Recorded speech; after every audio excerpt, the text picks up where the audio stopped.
Welcome to the Roundtable. We got a full cast of characters tonight. I feel like Scott Hansen of the Red Zone. All these boxes in front of my face. Um, Everybody showed up tonight. We got the normal crew. Ken Rashad's here. Jared Hoffman here, who has no dog in the fight. He'll explain that later. Chris Stevens. It's MEAC time for him. Ignore him. Uh, Myself. I'm gonna find out this weekend if Atlanta is a real place. We got some special guests on the show with us from the Blitz City Podcast. We got Coby Orr, and from Inside HBCU Sports Lab, we got Charles Bishop, who is also a JSU alum. And fellas, we're going to talk Celebration Bowl. We're going to talk Black College Football Hall of Fame. And our off topic is going to be very special and nostalgic, and it's going to make us all happy and fuzzy inside. But first, we're going to talk about this football game coming this weekend. As we all know, Jackson State versus South Carolina State, a rematch of the 2021 game where the Bulldogs won. I know Coby was happy about that. Going to try to win their second ever Black College National Championship. Jackson State going to try to win it for the first time since 1996. So we got Charles on here and we got Coby in here to talk about the game from perspectives of their school to represent. We wrote this week on our website some of the matchups that are going to be important in this one. But I want to know, starting with Coby first, how he feels about this one. I know the point spread in Vegas is 1 point favorite for Jackson State. Is this game going to be closer than the experts say, or does South Carolina State have an advantage? I expect this game to be very close, to be honest with you. I think both teams present a certain skill set, and like, for instance, right, South Carolina State's receivers versus Jackson State secondary. I think that alone is going to make for it to be a close game. And then you got the X factor of Herb Mulligan, and then you look at South Carolina State and who we have on defense, that guy in Aaron Smith, right? Sard Hall, Jaden Bryant. It's going to be a close game because our strengths just really offset each other. It just fits. It has all the makings to be kind of like a North Carolina Central Jackson State, and how great of a game that was. I think this is going to be probably one of the best celebration bowls we've seen yet. It's going to be close, in my opinion. Yeah, Charles, do you agree with that? It seems like these two teams, we went over it on Monday night, looking at some of the stats and production for both teams, like pretty evenly matched. You kind of feel that way going into it? Absolutely. When you take a look at it, I don't think the script has changed for Jackson State very much during the course of the season.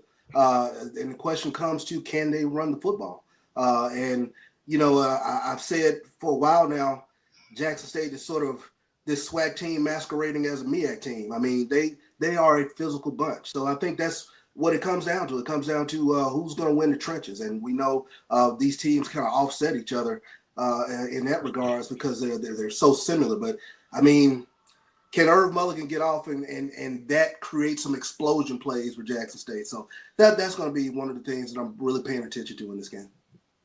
Okay. So in our breakdown on Monday, we discussed like one of the keys for this game will South Carolina State be able to stop Jackson State's rushing attack led by Irv Mulligan, who's the SWAC Offensive Player of the Year. He has over 1,100 yards on the ground this season, and he missed 2 games to start the season, so he's been very productive for them. Terrell, the backup running back, also he can be very explosive to State too. So, Chris, how possibly can South Carolina State control Jackson State's running game in this one? Well, as Coby said, they got some beef up front that can, counteract that. I know you got John Hannibal, you got Aaron Smith in the linebacker core, Jaden Brockton coming off of the edge.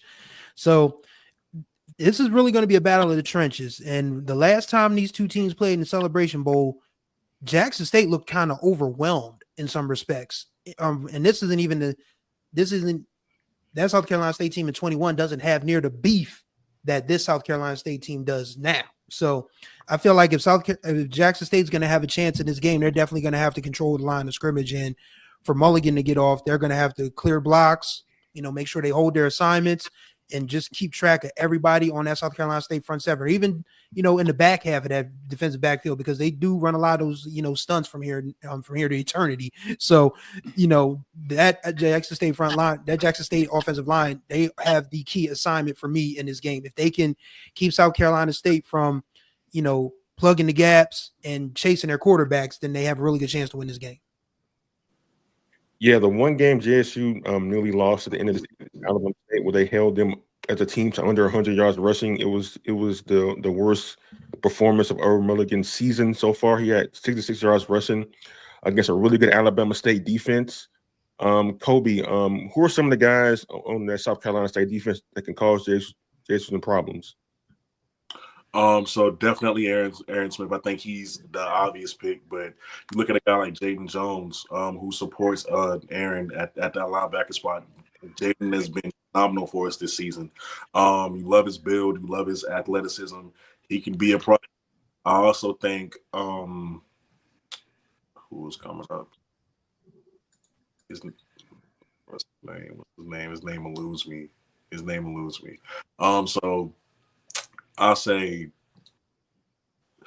Assad Hall is more of a pass rusher to me. He's good in the run, but he's more of a pass rusher. I think Hannibal is going to have to be that dog for us up front. He's going to have to, clear a path for Aaron and Jaden to get off. So I would go Aaron as an obvious pick.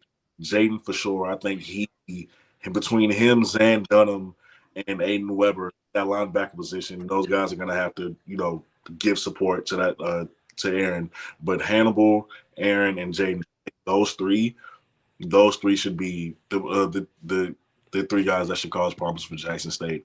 And they need to do it by really gang tackling him. You know what I'm saying? Like we know Irv Mulligan is the kind of rusher where he likes to deliver punishment. He gets stronger as the game goes on.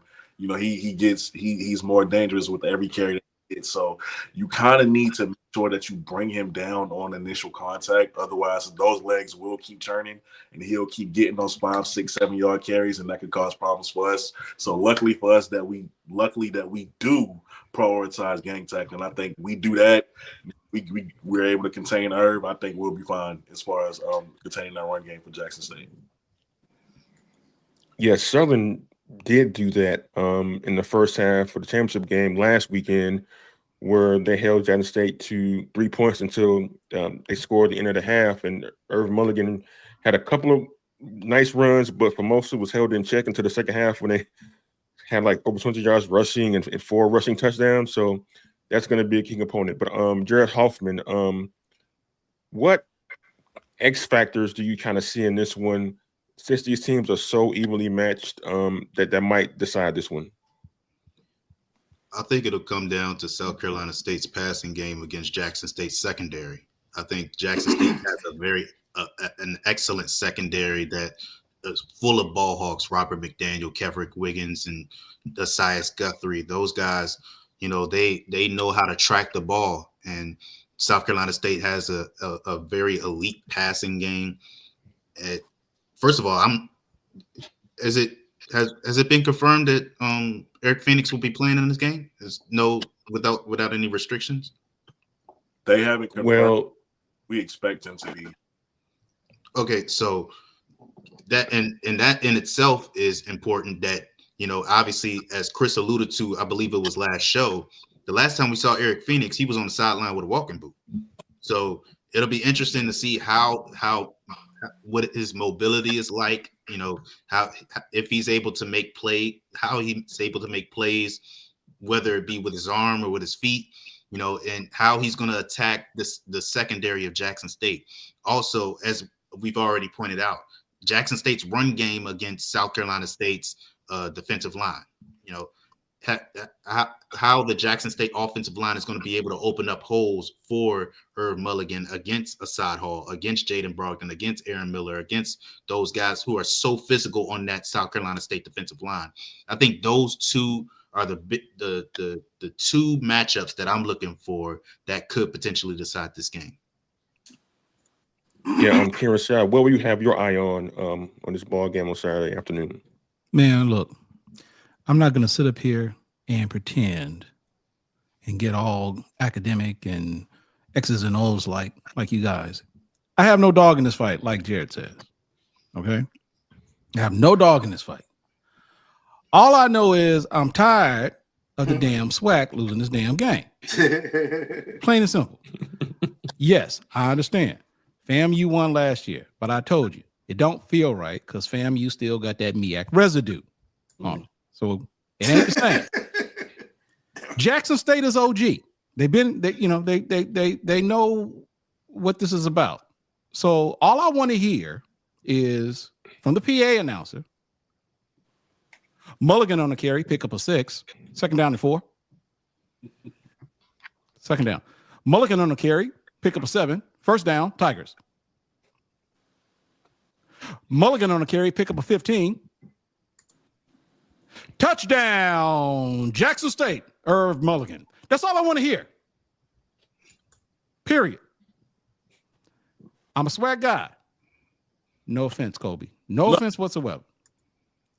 But you already know how I feel about this game, especially this year.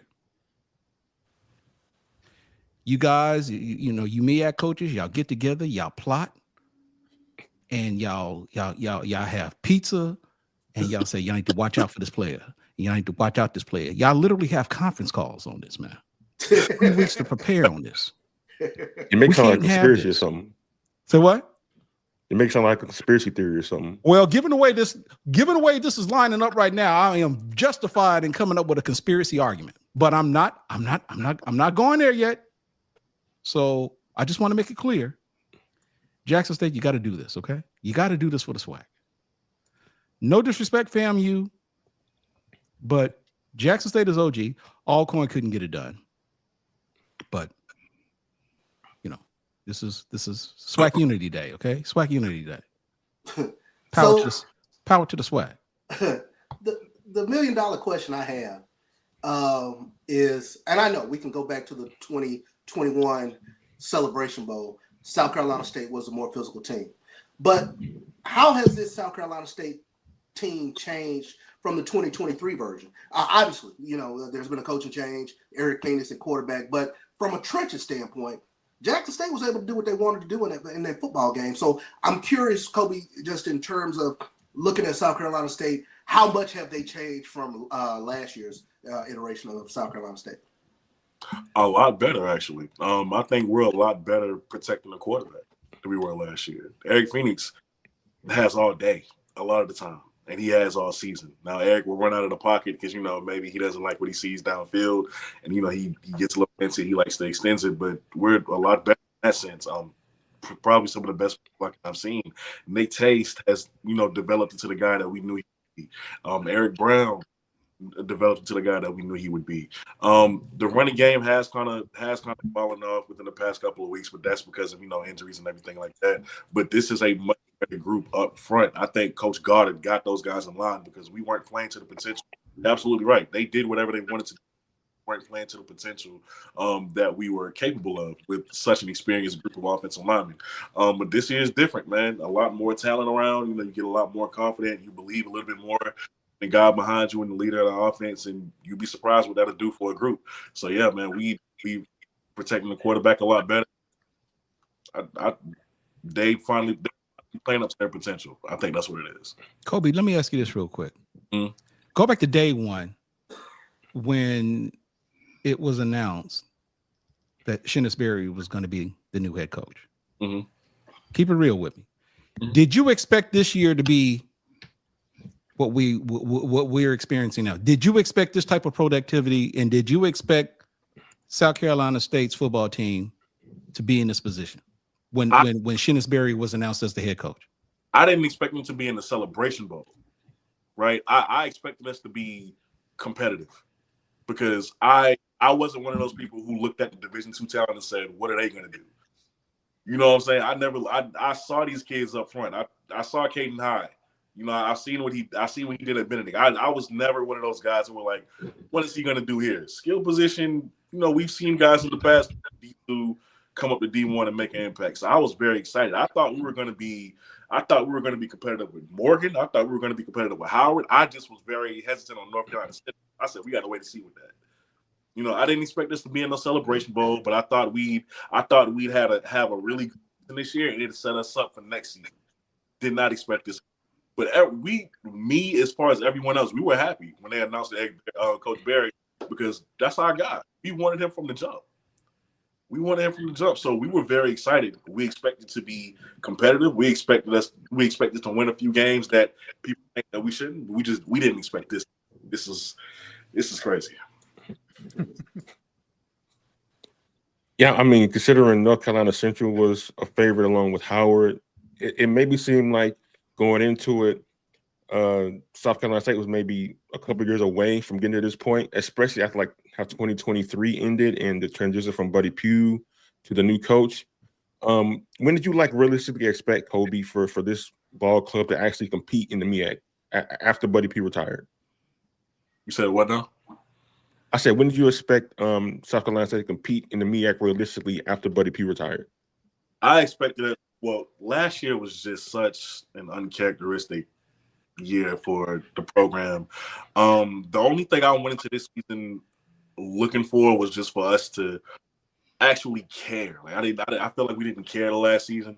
You know, I wanted a lot of cultural things to be fixed because it felt like everything just got out of hand last season, especially, you know, after the coach announced his retirement.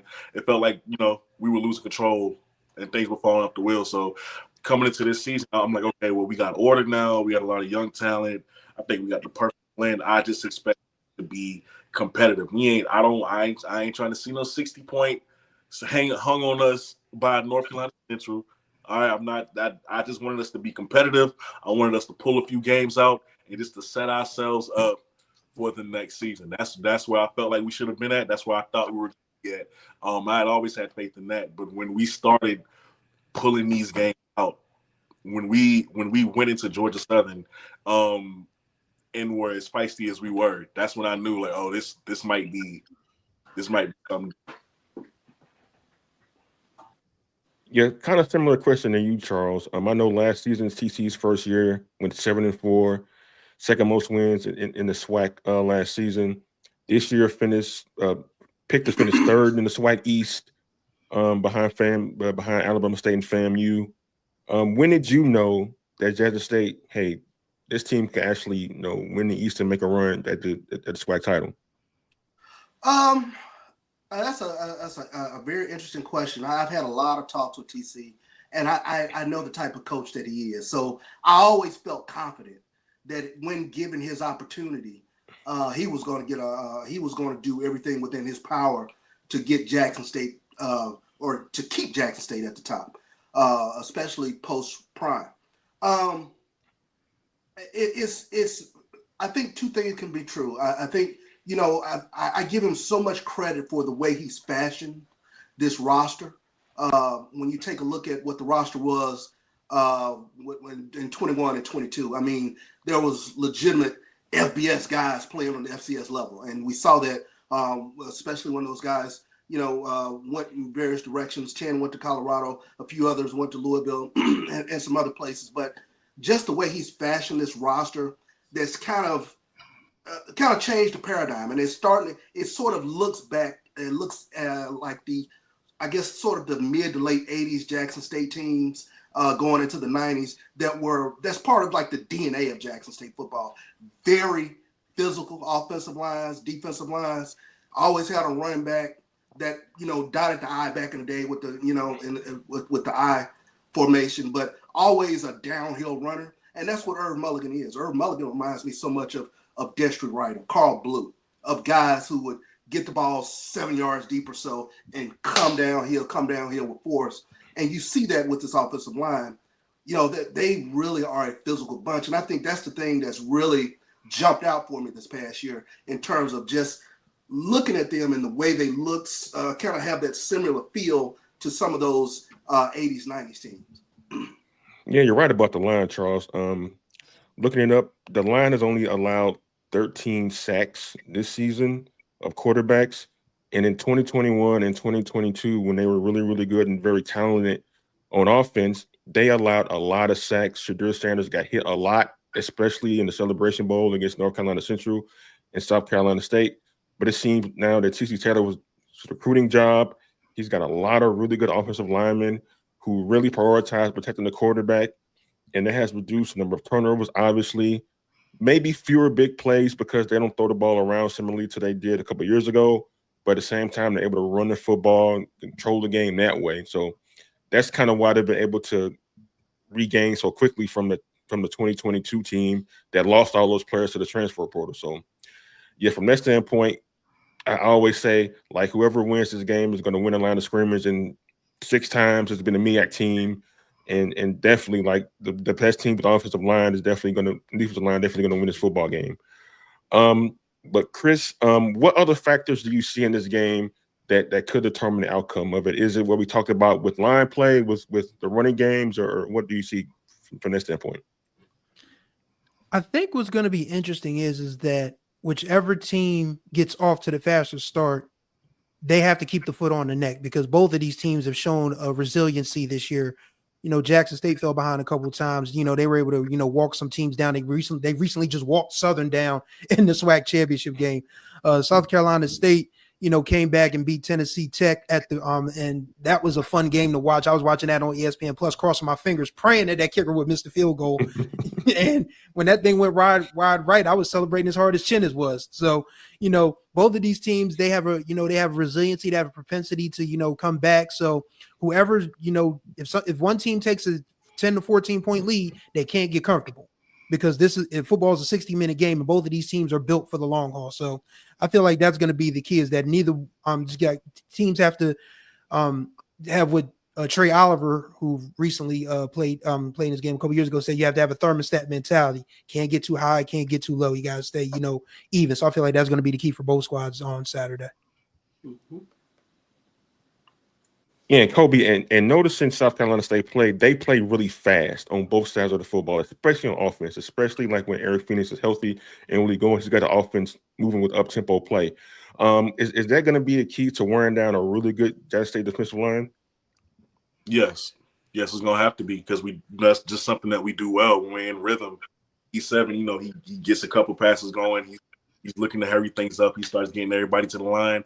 That's when we really start showing muscle, flexing our muscle on offense, right? Because let's face it, that's really what we have. That's what makes us special. So much speed around the ball. Whether running back position with KZ Adams, whether that be those 3 receivers we got in Caden High and Naj Carter and Justin Smith Brown. So much speed across the field. So yeah, we want to keep you off balance. We want to get that rhythm going, and hopefully we can catch you napping. Because it doesn't always have to be just a ball over the top of your defense.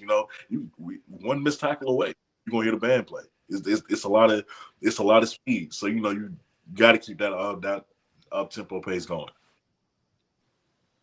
Yeah. So Jared, like, what players on offense are we kind of like overlooking? I'm talking about Eric Phoenix a lot, how great he is. He's the HBCU Player of the Year, MEAC Player of the Year. Phenomenal story coming from D2 and dominating in the SIAC and doing what he's doing now in the MEAC. Who are other guys we need to be watching out for in this game for South Carolina State on offense? For South Carolina State, I think the run game is going to have to be spotlighted, because you have to have an added dimension with Jackson State and that their secondary. So I think KZ Adams is going to be very important, that he, relieve some pressure from Eric Phoenix in that passing game, going head on against that Jackson State defensive front, who is also very talented and had a great game in the SWAC championship against Southern. So I think KZ Adams is probably somebody that they're going to have to look out for in that South Carolina State running game. Yeah, so I want to ask this question to Charles and Coby. Sunday, Kinsbury was asked about the layoff. Will it hurt them coming into this game? They've had 3 weeks off since their last game, and conversely, will not having enough time off hurt or help JSU? I'm gonna start with Coby on that one first. Yeah, so I don't really look at it that way. Like he said, after, I think it was the Norfolk game that he said that after, we took time to get healthy. We took time to get healthy and get our guys treated in that ready to go. No, we've just been working every day, just like you said, chopping the wood, carrying the water, going 1-0. Sounds very cliche, but that's exactly the mindset over there, right? I don't think this is going to be we may have a little bit of rest. I'll say that. But I don't think it's an advantage for us, nor, I think it may come as a small disadvantage. We may need to take a drive or two just to knock off the rust a little bit, and then we'll get going. I never really. Every time this conversation comes up, I always say it because they never want to let it die. They never want to. No, I don't think that time that we have is an advantage for us. I think we're gonna knock off a little bit of rust and we'll be fine. But we needed this anyway. We're thankful for it. Yeah, Charles, what's your perspective on it? I mean, obviously, football is a very physical game. So when you are able to get rest and treatment, it makes a difference. So, and that's one of the things that you're going to have to pay attention to going into this game. I mean, is Jacoby Morgan going to be ready to play in this game? I mean, a week off, that's a quick turnaround. I'm sorry, they played last week and to play again this week. It's a quick turnaround to get your body back up and ready to play in a national championship game. And I think, Ken, you've alluded to it. Jackson State is going to be the only team playing in postseason football that's only had a week to rest. So I think that's absolutely going to be a factor. But, no excuses. They made it there. They got to, line it up and play it. Charles, do you know what his status is? No, not as of yet. No, I do not. Do you know if he's practiced? I have not heard whether he's practiced or not. No. Okay. Yeah, while Ken was trying to express much righteous indignation on Monday about this, from his perspective, I want to know, Charles. Yes, why I'm shutting up. I'm not going to bring it back up. You guys already know where I stand. That's why I'm just chilling out. Thank God for that. Just chilling out. Just Thank God for that, people. Yeah, but Jackson State's been in this football game now 3 of the last 4 years. There were some players who've been on the team the previous 2 times, but a lot of players are new. But TC Taylor has been in 3 of these games now for Jackson State, and 4 if you count his time at North Carolina Central. How is the team preparing for this trip differently as opposed to they did the first 2 times they went? Is that a question for me, Kendrick? Yeah.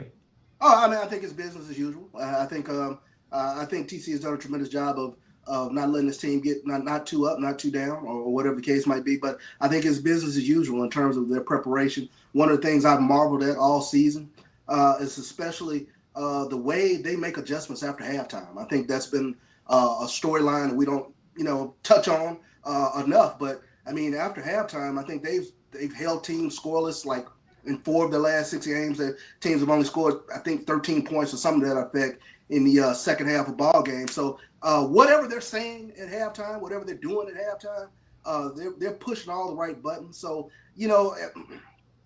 I think when you have a coaching staff that you believe in and you trust in terms of making the necessary adjustments, whatever might be happening, that goes a long way with a team. And from talking to the players, that's been one of the things that they also talk about, knowing that it's almost like having an X factor, that the coaches are going to put them in position to make the plays they need to make. All right. So I need everybody a score and who's going to be the game MVP, and will it be the MEAC once again reigning supreme? Will the SWAC make it 2 in a row? I'm going to start with Jared Hoffman on this one. The team who wins will be the team that scores the most points. Come on, man. Offensive MVP is going to be the one Keisha. who gains the most yards. The defensive MVP is going to be the one who gets the most stops. All right, Keisha Kelly. No, I'm just kidding. I think it's going to be a close game. I think it's going to be I'm going to go – I think I'm going to say South Carolina State wins 24-20. I think that I'm going to lean towards Caden High getting the offensive MVP, and I think that Assad Hall will be the defensive MVP. Wow, big limb you're going out there, Jim. Chris Stevens? Well, you already know where I stand. I mean, this is MEAC time, baby. I mean, this is our time of year. This is how we do it. And Let's yes, give I a know score, man. Hurry up, man. Let's go. And yes, I know Delaware State's not going to be there. Sue me. South Carolina State, 27, Jackson State 24. I got Keyshawn Toney being the MVP because he's going to attack those underneath zones and, give the outside guys a little bit more room, and he'll probably put up something like 6 for 84 and a couple touchdowns. Defensively, I am going to go with Aaron Smith in his swan song at South Carolina State before he goes off to the pros as a defensive MVP. Kim Rashad, you got no dog in the fight, but you got to pick a dog in this one. Who you got? See, if Charles were able to answer that question for me with respect to Morgan and in his health, I'd have a more definitive answer for you. Because I'm serious. That really concerns me. Mm-hmm. However, I think this is a game that'll stay in the 20s. I think it'll be one of those type of games where, each team will kind of have to grind it out. They'll kind of feel each other out. Maybe, first quarter, maybe midway through the second quarter. And there'll probably be an occasional big play or two, to the extent that this will be a game to where neither team will get into the 30s. So with that said, Jackson State 27, South Carolina State 24. So not 11-9 like last week? No, that was no 11-9. That was in the event that Southern were to beat Jackson State. I said, so if Southern were to beat Jackson State, it would probably be somewhere like 11-9 because Southern just plays ugly football like that, and they get ugly wins. They don't make any pretty wins, but yeah, it was ugly for them on Saturday. Yeah, it was ugly Saturday for them. Yeah, indeed it was. Charles Bishop. I think it'll be. I think this game is going to mirror Southern quite a bit. It'll be nip and tuck early, and then again, Jackson State figures things out in the second half and makes the adjustments. And once you start kind of creeping those safeties up, focusing in on Irv Mulligan, I'm looking for Jonas Vertillion to get some big plays deep. I think we've seen that all season in that regards, and you do have to commit somebody extra in the box, if you will, and he's 6'5", 220 out there on the outside, and he's been winning his matchup. So I'm see this game being nip tuck in the first half, and then Jackson State pulls away in the second half. I'm saying 31-17. Damn. All right, Coby.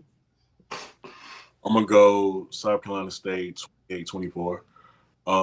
I do think this is a game. Well, South Carolina State has usually been the ones to pull away early on in the game, get up to a fast start. I think that doesn't change. They'll find a way to do that early on. I also think that even though Jackson State is able to pull away, come back late, I think we have to rely on Irv. And if we are successful in containing Irv, and we ask you to put the ball into Jacoby Morgan's hands, because at a certain point, time is now against you, can he do it? If he's healthy.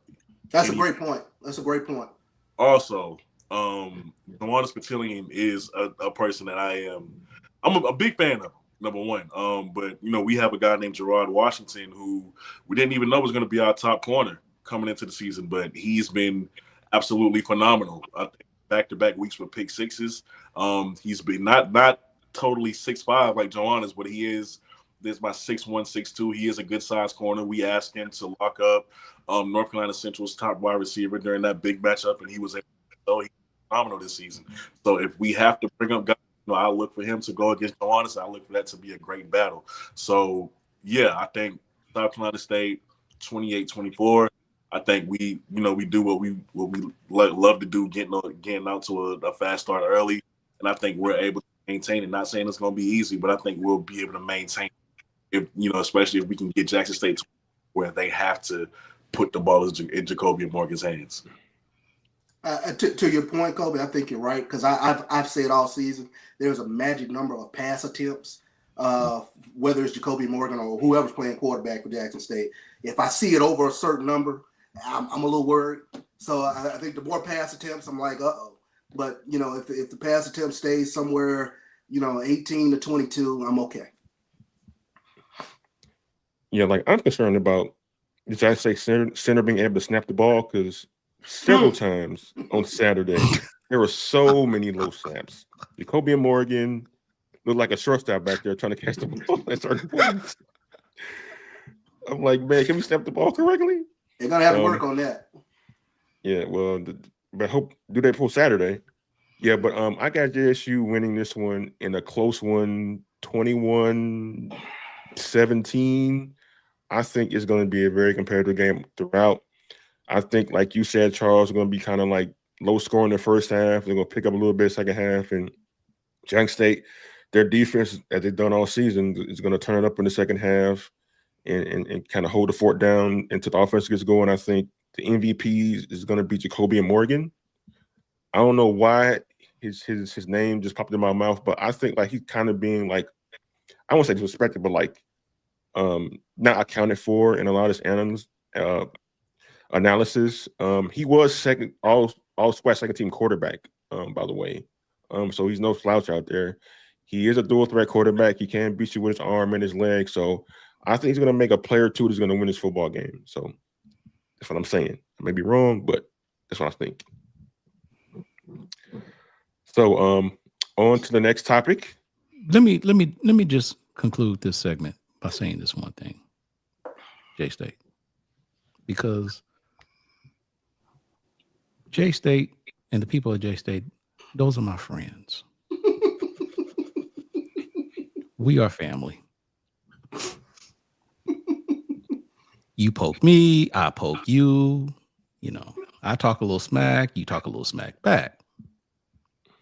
But do know I'm down. I'm down with you for this game.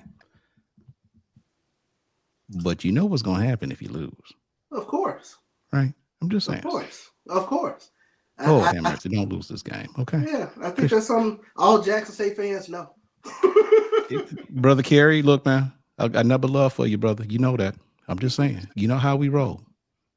I actually think that that's what makes Jackson State a little bit more dangerous coming into this game. You don't lose another championship. That's a little bit. Well, there's an inside joke that goes back decades with respect to Jackson State. Now, I'm not going to put it out here just yet, but I'm going to see Kendrick is shaking his head and Charles Bishop with that grin. I'm just simply saying, don't lose this game, please. Bring it on. If you do, your cousin and all your other kinfolks from the other 9 schools, that logo is going to come out. Yes, indeed. And that's all I'm going to say. Can't tell you what it is right now. Kendrick knows what it is. Charles knows what it is. And you old school, going back to the swag page days, y'all know what it is. If you lose this game, the logo is going to come out. That's all I'm going to say. All right. Kim Shaw selling whoop tickets. To the next, y'all. You can go into the next segment. Oh, now you want to go to the next segment. I'm just saying, man. I didn't burn the house down. You want to go to the next segment now. We got to move on. It came from the heart. J-State folks in my peeps. Me and Charles Bishop done broke bread together. Plenty times. Plenty times. Lord have mercy. Yeah, so to our next topic. This week, the Black College Football Hall of Fame announced its 2025 finalists. There were 27 from over 150 nominees. And a lot of those nominees goes as guys like Dominic Rogers-Cromartie, Jay Walker, who's going to be calling the game on Saturday, Eddie Robinson Jr., he is SWAC, Rod Broadway, who's won the Celebration Bowl a bunch of times, Josh Atkinson, and Kim Rashad's friend, Rudy Hubbard. So, fellas, what do you make of this class of 2025? And the class will be announced on December 18th down in Atlanta. But, fellas, what do we make of this class and who we think might get in, starting with Charles Bishop? I mean, it's a tough class. I mean, I as I was looking through it, I'm like, okay, I mean, who do you leave out? I mean, I give deference to our coaches, especially who were there before, you know, all the eyeballs were really on it. So a name like Fred Poplon jumps out for me. individual who won 10 SWAC championships, if I'm not mistaken, 3 Black College national titles with Wiley and Prairie View. But, when I saw his name, I couldn't believe he wasn't already in. And then, if you fast forward it to Jimmy Smith, his time at Jackson State, and then what he was able to do in the pros. I mean, he really, really blossomed when he got to the pros. But, those are a couple names that really jumped out for me. And it's like, I just didn't know they weren't already in there. Another name that jumps out for me, Lester Holmes, was like extremely dominant. When I talk about those Jackson State offensive lines of the late 80s, early 90s that really would block you into submission. So there's a lot of great finalists within this group. Chris Stevens, what do you think about this class and who might get in? For starters, I was listening to Jay Walker last weekend, who's on this list, and he mentioned that the fact that he's still kind of flabbergasted that Jimmy Smith is not in the Pro Football Hall of Fame, and I have to agree with him. Exactly. Because exactly. those of us who watched those Jaguar teams in the late 90s, early 2000s, Jimmy Smith was pretty much uncoverable for close to a decade. And the numbers he put up, yeah, you could say that, the numbers are inflated because it became a pass-happy league, but you still have to catch the ball, you still have to run, you still have to score, and few were better in his era than Jimmy Smith. So why he's not in the Pro Football Hall of Fame is a mystery to me. But as far as everyone else on this list, I mean, like Charles said, who do you leave off? I mean, I saw Rasheem Mathis do unspeakable things to Delaware State up close. So, I mean, and he was another one who went to play for the Jaguars. That credit to Shaq Harris, because remember, Shaq Harris was the director of player personnel for the Jags at that time, and he looked out for a lot of HBCU guys back in those days. But yeah, Rasheem Mathis is tough. Fred Hubbard. Rudy Hubbard. He won the first. He's the only Division I HBCU coach to win a national championship right out the gate with Florida A&M in 1978. And we had a little bit of a pre-broadcast discussion about why he's possibly not in the Hall of Fame, but you kind of sort of have to let that stuff go because he's the only coach. He's the one at the Division I level with the national championship. But there are other guys on this list. George Atkinson, who played for the those old silver and black Raiders. Dominic Rogers-Cromartie, who had a long career. Tyrone Poole, who I remember seeing a lot on NFL primetime as a youngster. Ja'Kay Nunale, who was part of the Gulf Coast offense at Florida A&M. It's like this is why I'll never understand why people downplay HBCU football. We have so many talented people who went on to be great or at least solid in the pro ranks, and people still kind of talk down on our football. And that just boggles the mind to me because Jackson State still has more Hall of Famers than a lot of SEC schools. And then you look at, some of the guys who made an impact at the NFL level that went to other HBCU. So it's like we have special talents here. And we need to recognize them. And so I don't envy the voters on this list at all. It's just going to be hard to pick, especially when it comes down to the coaches. When you talk about Broadway winning a few Celebration Bowls and then, of course, Hubbard winning the national championship. I don't know who you pick there. I don't. Yeah, Coby, what do you think about all this?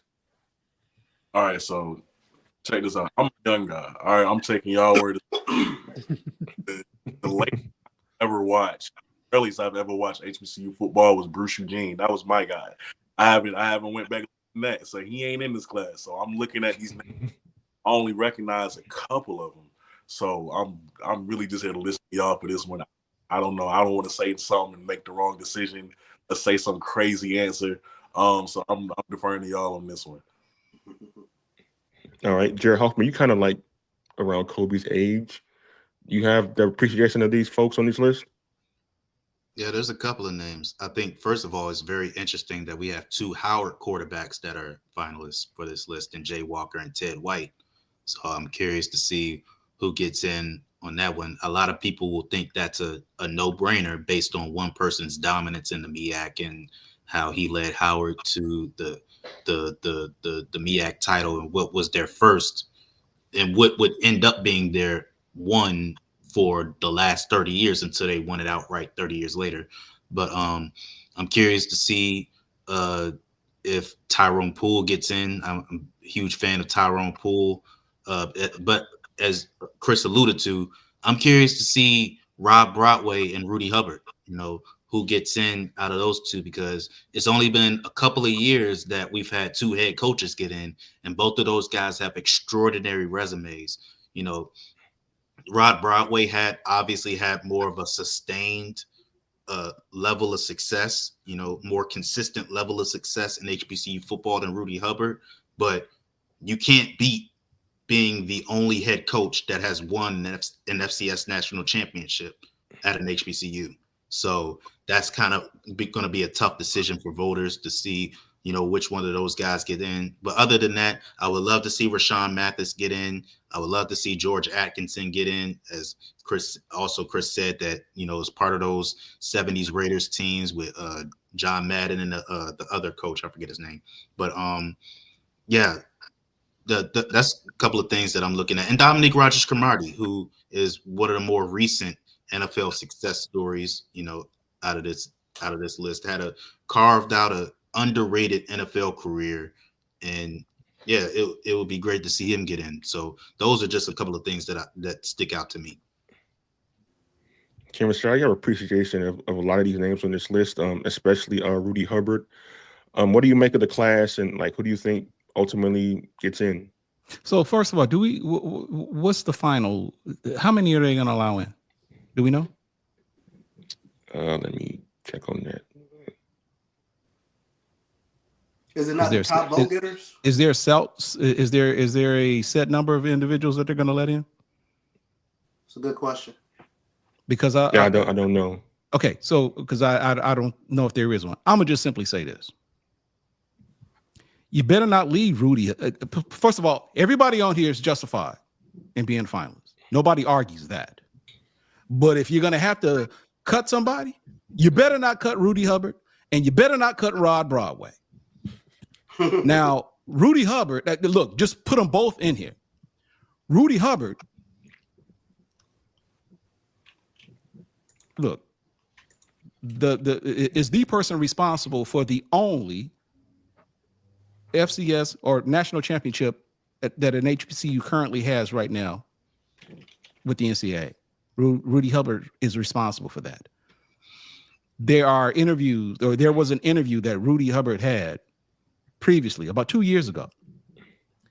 Keep in mind, by the way, Rudy Hubbard is a member of the College Football Hall of Fame, but it's somewhat fascinating. He's a member of the College Football Hall of Fame, but not a member of the Black College Football Hall of Fame.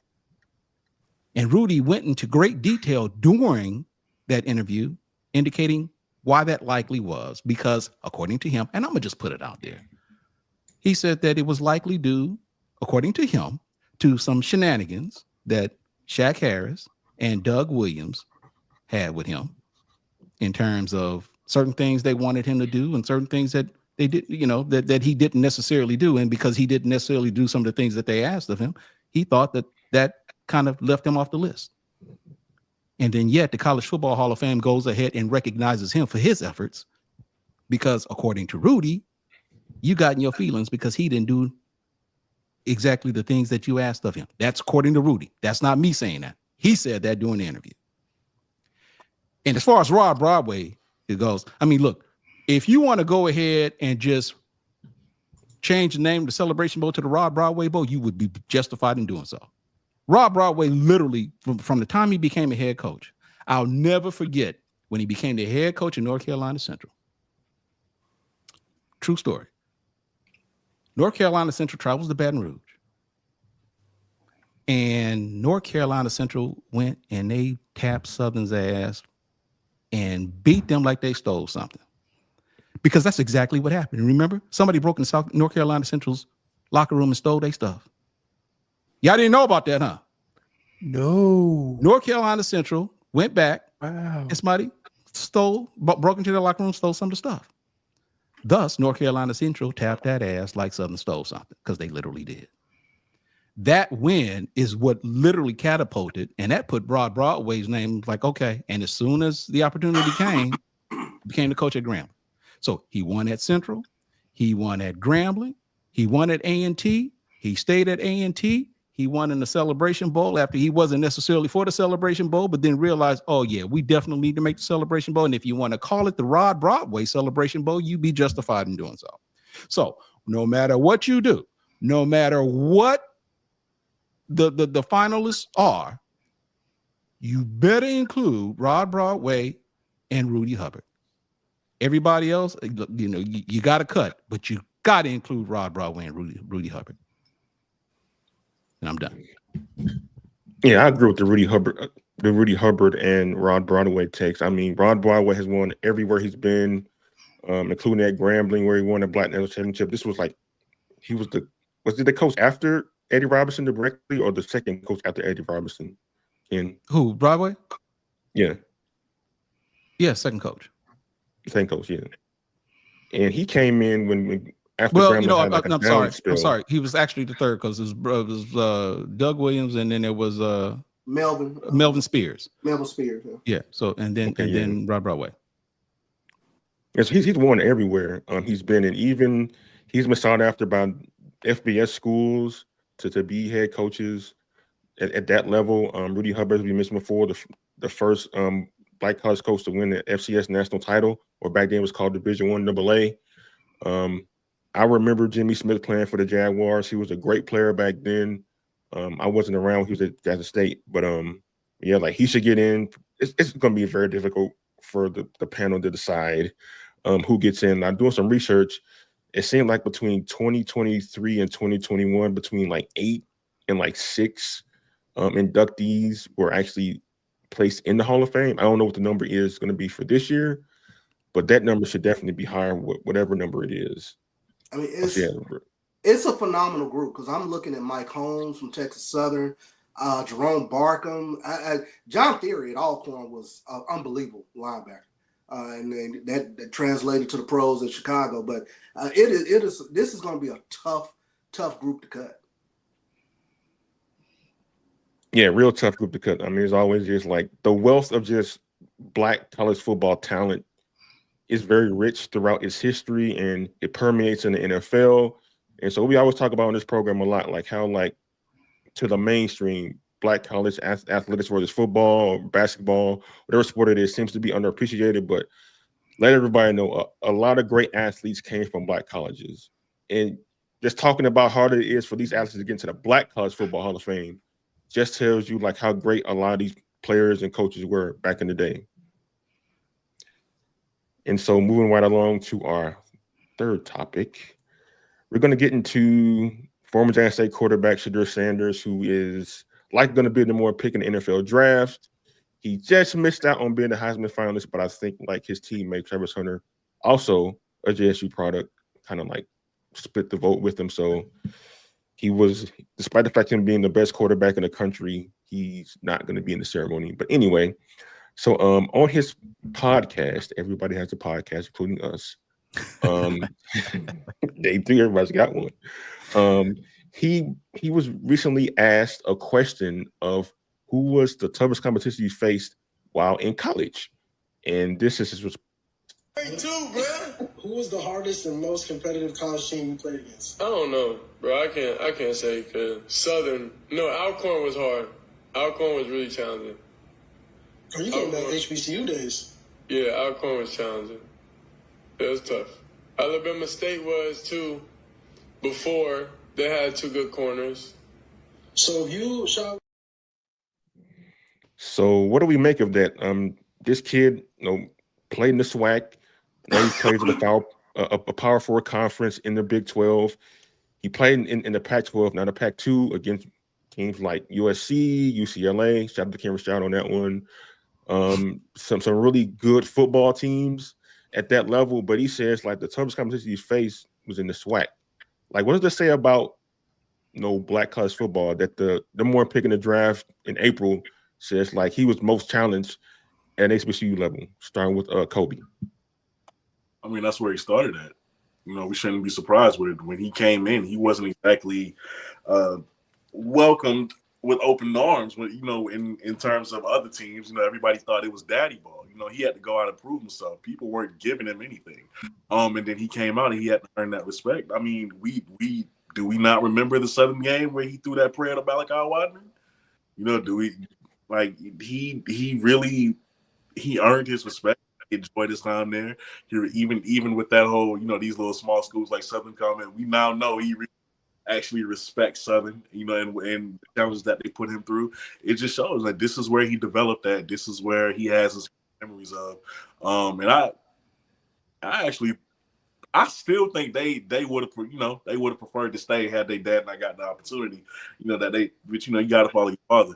But now, I'm not surprised at all. I mean, let's be real.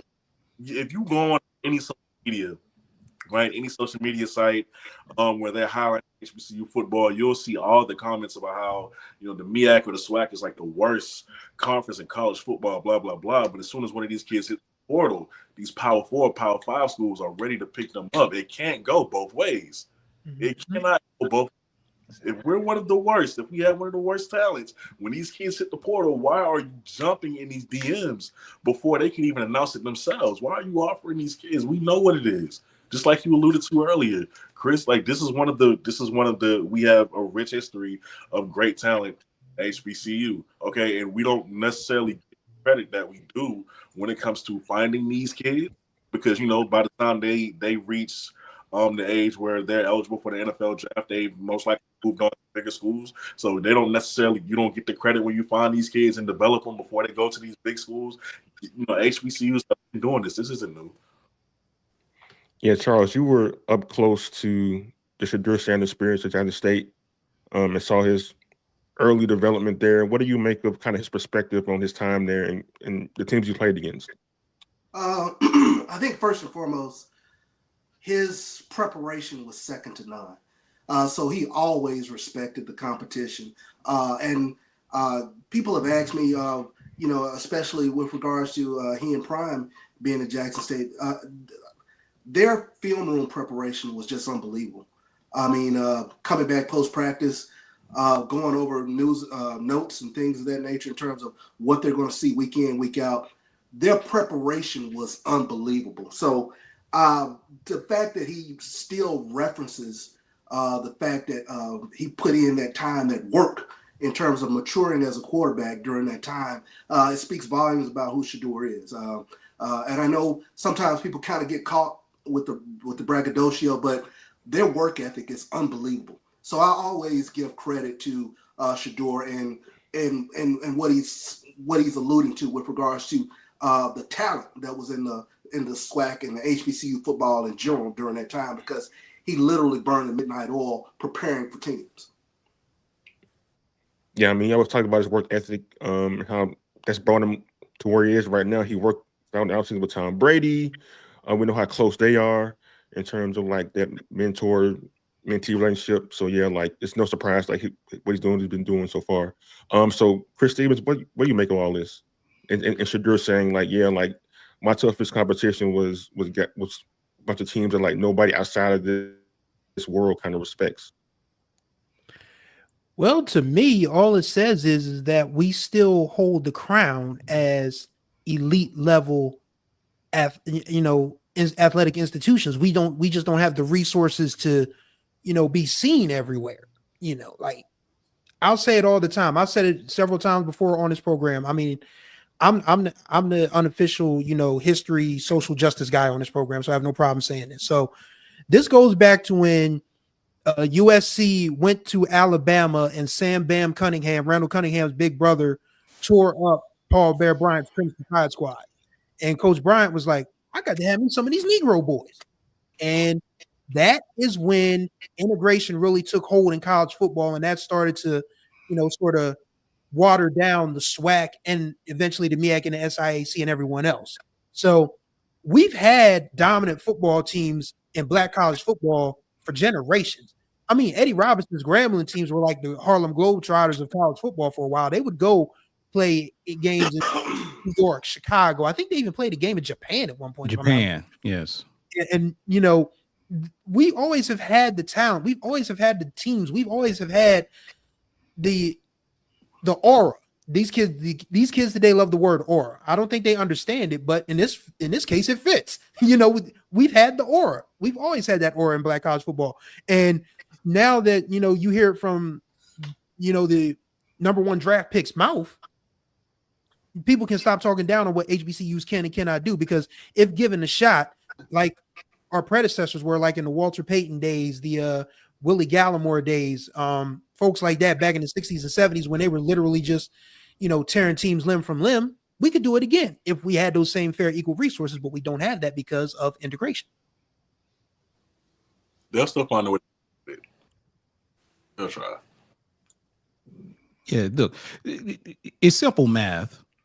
The only fundamental difference between FCS and FBS are the scholarships.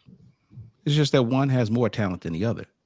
Just because one school has more talent than the other, it doesn't necessarily mean the individuals are any less or any more talented.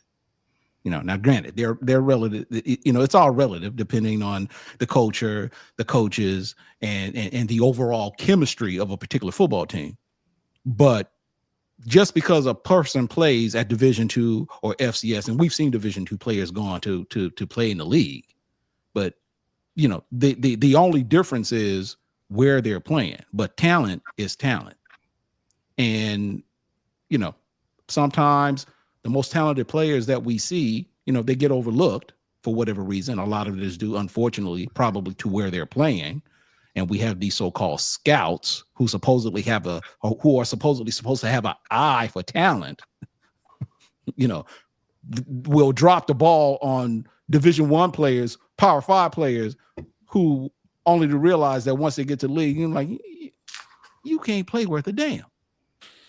We've seen this all the time, but yet we hear about these these undrafted walk-ons. They go practice squad, and before their first team, and eventually they go on to sign multi-year contracts. So we see it all the time. Talent is talent. So I know I'm not surprised by that at all. Yeah, and we've seen how many guys that have transferred from HBCUs that have gone on and balled out at the Power Fives. Let's exclude all the guys that came from Jackson State. Look at what Bashal Tootin and Daquan Felton are doing at Virginia Tech. Go ahead. Let's look at what Brian Cook, who is currently on the Kansas City Chiefs and has been on the back-to-back Super Bowl champion Kansas City Chiefs. Look at what he did when he was at Cincinnati, which is what got him drafted. Look at all the guys that have transferred from HBCU. Look at what Ja'Cory Merritt, before he had eligibility issues at Arizona, look at what he did last year at New Mexico. He came from Alabama State and had more yards at New Mexico than he did in all of his years at Alabama State, and he was there for 4 years. That shows you that we have talent. And then when you talk about Shadur Sanders talking about Alcorn and Alabama State being tough competition for him, and Southern as well, the backbone of HBCU football has been the defense. Most of the guys that have made it to the NFL from HBCUs have been defensive players. That's what Coby Durant was. That's what Marquise Bell was. That's what Shaquille Leonard, formerly Darius Leonard, was.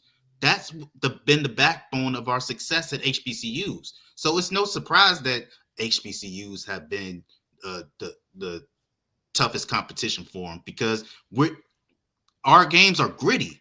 There's not a lot of games that you look at and just marvel at the offensive playmaking that we have. We have offensive playmaking teams, but the majority of our games are gritty, where you got to gut it out. And it's about who wins in the trenches, who's the toughest in the trenches, and who's the toughest in the secondary, who's the toughest, making a play downfield. That has been our backbone. And I've watched some of those games that Shadur has played since he's been at the Power 5 level. It looked like he's had an easier time getting yards than he did when he was in the SWAC. And that's no knock on the talent that's up there, because I know that those guys can play. They wouldn't be there if they couldn't play. But don't discredit our guys that have given them a tough time too. Yeah, I was going to say, add Melvin Priestley to the list, who, while Hugh Jackson was there, was an offensive lineman who was an absolute walking false start machine, used to drive us nuts. Hugh Jackson goes, he decides to go up to Illinois, and now all of a sudden he's considered to be one of the best offensive linemen heading into the draft. Go figure. Yeah, S-Class Entertainment had this comment right here about Shadur. Like, His first game, he broke records. So much for Power 5. Yeah, his first game with Colorado against CCU, a team the previous year had played for the national championship. Yep. Right. Had a record-setting day for Colorado. Great point. Yeah, so that's goes to show you like how like it really isn't different at that level. They got a little bit more money than we do, a little bit more talent, maybe a little bit more facilities, but like at the end of the day, like players are players. Oh, don't get me started naming all the legends. Don't get me started naming all the legends that we have that we can argue are the greatest players in football history. Mm-hmm. We literally have guys that you can name that is the either the greatest at their position or are the greatest in the sport. Don't let me start naming Jerry Rice. Don't let me start naming Walter Payton. Don't let me start naming Shannon Sharp. Don't let me start naming Deacon Jones. Don't let me start naming John Stallworth. Don't let me start naming Greg Lloyd. Don't let me start naming. Don't get me started naming these legends. We have talent. We can literally put together a roster and put them together against the best of the best that didn't go to an HBCU, and we would dog them, or we would make it competitive at least. But we'll dog them. Don't get me started. Do not get me started. Yeah, like maybe one day if some billionaire actually goes forward and buys a college athletic program, they will buy a black college team and get some of the best players in the country to come and go pound for pound with some of these Power 4 schools. Y'all will see. But I mean, like in small increments in the micro level, we're already seeing it with players like Shadur Sanders, who came from a black college and is doing really big things at another level. And we hope nothing but the best for him, because he always really spoke highly of JSU, even after he left. Even after so many people from the outside kind of dogged JSU, made some terrible comments about the city and the school, him, Shiloh, Dion. Shout out Shiloh. Shiloh, yeah. Dion, Travis Hunter, they always had nice things to say about the school and university. So much respect for that. So our final topic will be our off topic. On Wednesday nights, we have a topic that's non-sports related. And tonight, we're going to talk Urkel. It wasn't my idea to talk Urkel. Blame Chris Stevens for this. Hey, He wants to talk Urkel. Dang. Hold on. Watch out for that bus you just threw him under. I mean, doggone. It was more like a Tesla. No, that was the Keanu Reeves speed bus, buddy, but that's okay. Mm-hmm. All right, so the reason why we're talking about this is because Jaleel White, which is Steve Urkel's character that he played, he recently appeared in Delaware, in Wilmington, Delaware, at a public event where he spoke about how he felt Family Matters as a show wasn't appreciated by many Black audiences because it wasn't hood enough, like Living Single and Martin and those type shows back in the 90s that were really popular. Please tell me you got the video. I got the video. That's not exactly what he said. Okay, yeah. Go ahead and play the video. video. I'm paraphrasing what he said, but in so many words, he kind of mentioned that. I mean, listen, y'all be the judge. So here's the comments from Jaleel White about that period in time. Being a part of the TGIF brand sometimes makes you feel like you don't completely belong in the pantheon of blackness. You know, blackness has been treated as a very monolithic experience in entertainment. You know, if it's not a hood story, it's not a Black story. And, you know, sometimes I feel left out of that, you know, so it's like, you know, like if there's ever a poll and they say, oh, what are your favorite Black shows? And, you know, Martin is in there or Living Single or any of those guys, I already know we coming in last. But if there's ever a poll and it's just like your favorite family shows and suddenly Martin's not in there or whatever, all of a sudden we rank really high. And so it's kind of interesting in how we look at ourselves, to be quite honest, even as Black folks. And somehow I became a symbol for Black male nerd culture, to be quite honest. I mean, I know this for a fact. Any brother that grew up in the 80s and 90s, well, 90s and 2000s, wearing glasses, he was told at school he looked like me. He was called Urkel. And he didn't look anything like me, guaranteed. but still, his peers would find a way to call him Urkel, and even girls to that extent. So it's really humbling to see how far nerd culture has come. And really, it's not nerd culture; it's smart culture. It's hobbyist culture. It's skateboarders. And I could never have known in a million years that I would be the face of that. I never could have known that. So, what do we make of what Stefan Urkel had to say here, Chris Stevens? You gotta put you. Of course, you're gonna put me first, though, because but I think what Jaleel is missing. Look at Kobe's face. This is gonna be good. This is gonna be good. I know. I think the fact what Jaleel is missing is that as much as he wants to benefit from blackness not being a monolith, he doesn't want to extend that same grace to shows like Martin and Living Single, because I don't know where you look at Living Single and you see hood. Damn, you took my. I swear I was going to say that. I swear I was going to say that. Damn, There's Chris Stevens. I'm sorry, but there's nothing about Khadijah James running a magazine in Uptown that says hood. Did anybody watch Regine Hunter, who, by the way, Kim Fields is still one of my favorite celebrity crushes, respectfully. Did you see Regine Hunter dressed to the nines every week on that show? There was nothing hood. And then, of course, you had T.C. Carson, Kyle Barker on the show. There was nothing hood about Living Single. Martin, you might say it was hood, but as S-Class Entertainment said, Martin was just plain out funny.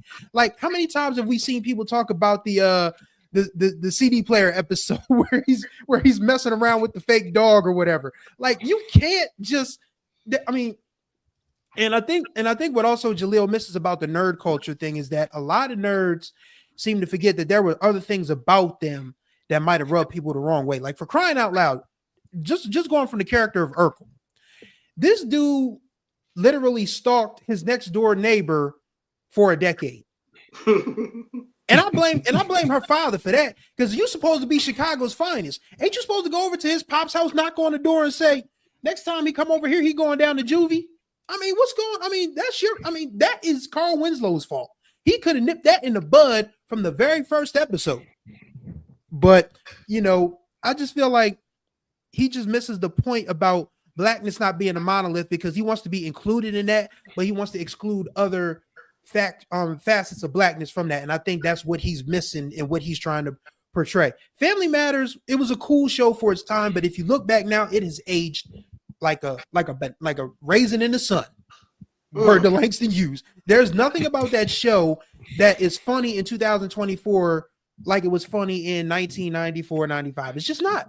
It's aged poorly, and that's probably why he feels kind of left out, because there's no merch to sell. I mean, I have an I Am Black History sweatshirt on with the Martin font on it, so that speaks for itself. You're not going to see an I Am Black History hoodie with the Family Matters word mark on it. You're just not. So I think that's what you feel like he's missing out on. Just trying to monetize that, but he had his moment in the sun. He's just got to move on from there. Wow. Yeah, Charles Bishop, what you think, man? I think it's kind of the timing of Family Matters. When you kind of think about the Pantheon, you go from Cosby Show to Different World.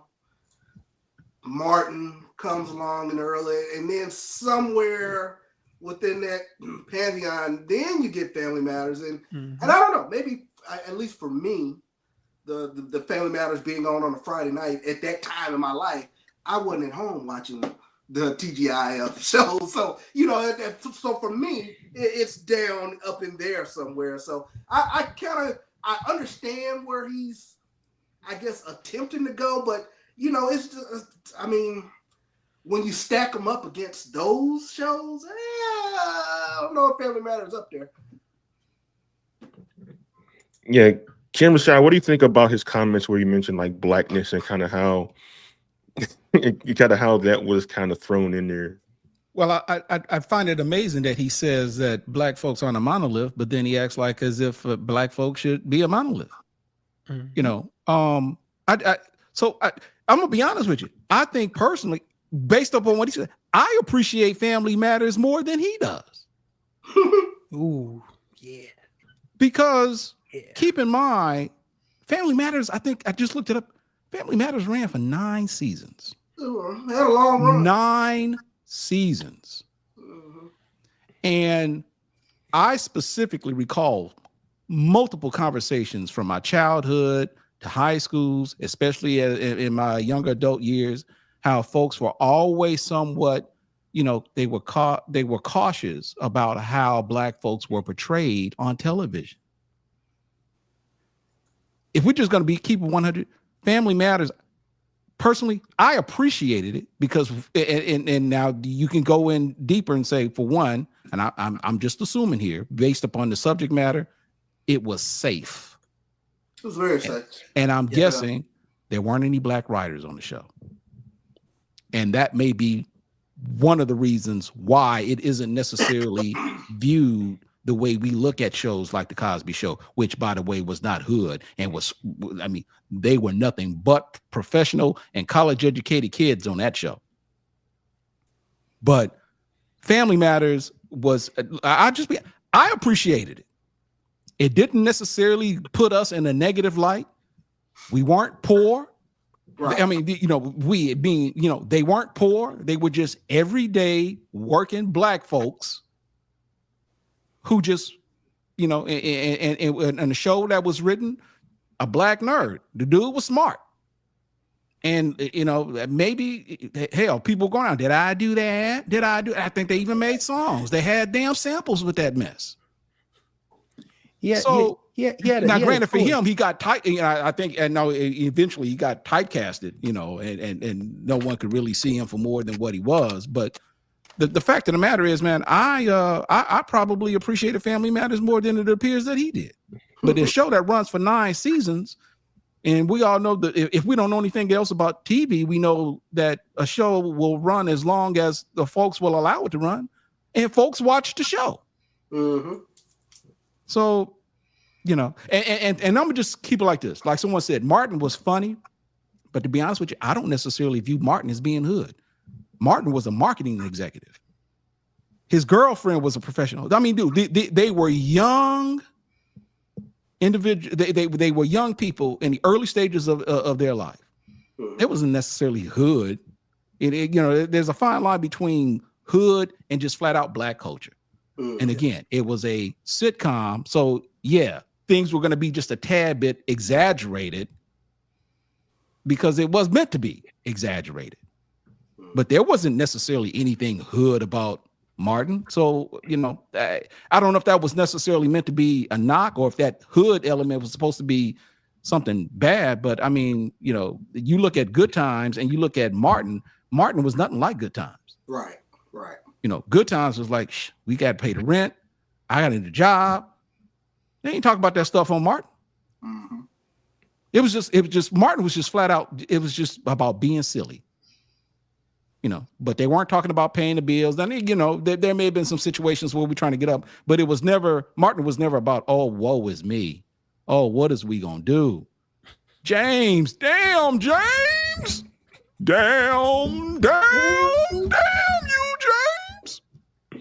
Wasn't like that. I do want to address this point. Sorry. Oh yeah, I want to get to Coby. Somebody in the comments say you might not be old enough to remember Family Matters. Is that true? I'm 28. Oh yeah. How much? He says somebody in the comments said like Coby might not be old enough to remember Family Matters. I didn't think that was true. You remember Coby? You remember Family Matters, Coby? I watch Family Matters. Okay. I was just gonna say I don't think he puts enough responsibility on them. Y'all made it what it was. Y'all are part of the reason why nobody holds in high regards now. At a certain point, it got corny. Yeah, mm-hmm. Right. At a certain point, it got corny. Very. The blue collar Cosby Show. It was cool at first, but then Urkel turned into Stephon. I didn't mind Stephon, but then you got Hood Urkel, right? What we doing at this point? Using that time machine for anything? It got. You know what I'm saying? So like, don't try to call Martin hood because we know it's not that, right? Because here's the thing, like with the whole nerd thing, we love smart guy. Oh yeah. We love Smart. We love that little black genius there. We still love that show. I can still go back and watch that.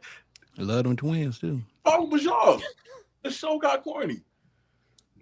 Why you look like that, man? I'm just saying they growed up. Man, let me just call it what it is.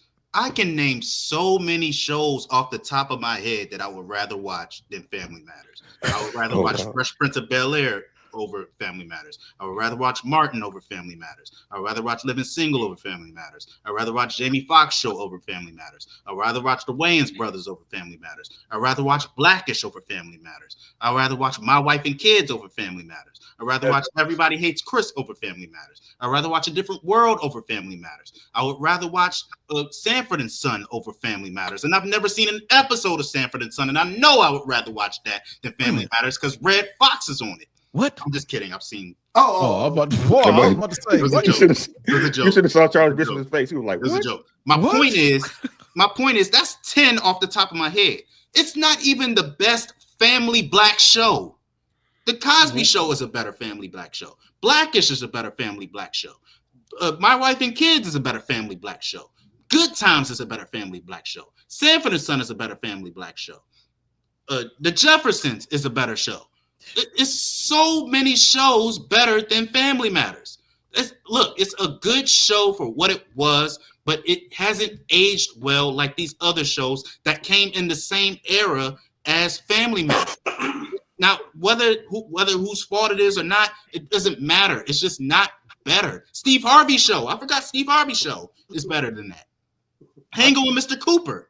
227. I forgot about 227. There's so many shows that are coming. If you could count cartoons, the Boondocks is better. Amen was another. That was another one.